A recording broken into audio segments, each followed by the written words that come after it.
Mga idol at kabayan, ready for production na? Yan ang naging pahayag ng ANOS Research Manufacturing na isang Filipino company matapos nitong ipakita sa kanilang social media account ang Liberato, isang 4x4 armored vehicle na nilagyan ng remote control weapon station. Ito na ang matagal na nating pinapangarap na makagawa tayo ng mga military hardware na sariling atin na ginagamit ng Armed Forces of the Philippines. Timing na timing dahil ang Philippine Army at Philippine Marine Corps ay nangangailangan ng 287 mga tactical vehicle na kabilang sa kanilang Armed Forces of the Philippines Modernization Program. Philippine Ambassador Romualdez dumalo sa isang okasyon sa Amerika bilang formal na pagbibigay ng pangalan ng isang Filipino-American sa isa sa barkong pandigma ng US Navy. Wow, nakaka-proud! Ito mga balitang ating pag-uusapan dito lang sa Good News Philippines. Huwag kalimutang i-like ang video, mag-subscribe, mabilis lang ito. Promise!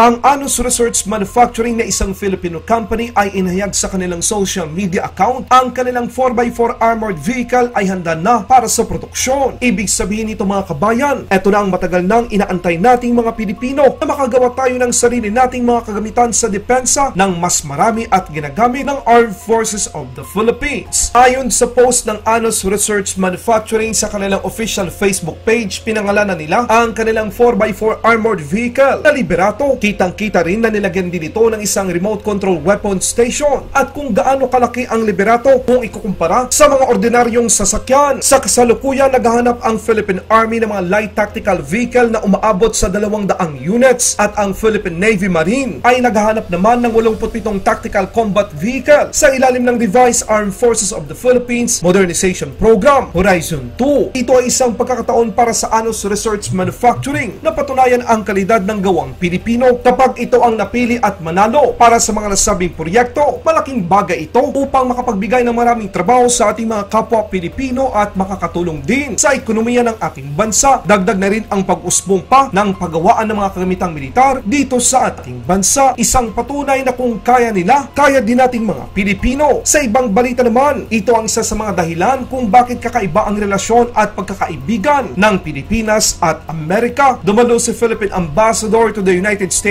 Jose Manuel Romualdez sa isang okasyon ng ship naming o pagbibigay pangalan sa isang barko ng US Navy. Ito ay matapos pangalanan ng Amerika ang isang barkong pandigma nito na USS Telesforo Trinidad DDG-139 bilang pagkilala sa isang Filipino-American na si Petty Officer 2nd Class Telesforo de la Cruz Trinidad. Nagpahayag naman si Philippine Ambassador to the United States Jose Manuel Romualdez ng pagkagalak sa pagkilala ng Amerika sa ginawang kabayanihan ni Petty Officer 2nd Class Telesforo de la Cruz Trinidad na bukod tanging Filipino-American na ginawaran ng Medal of Honor dahil sa pagbuwis ng kanyang buhay upang masagip ang dalawa sa kanyang mga kasama. Si Trinidad ay isang bumbero sa US Navy sakay ng USS San Diego sa panahon ng digmaang pandaigdig. Maraming salamat ang tagahatid ng balita. Good News Philippines. Mabuhay ang mga Pilipino! Mabuhay ang Pilipinas! Laban Pinas!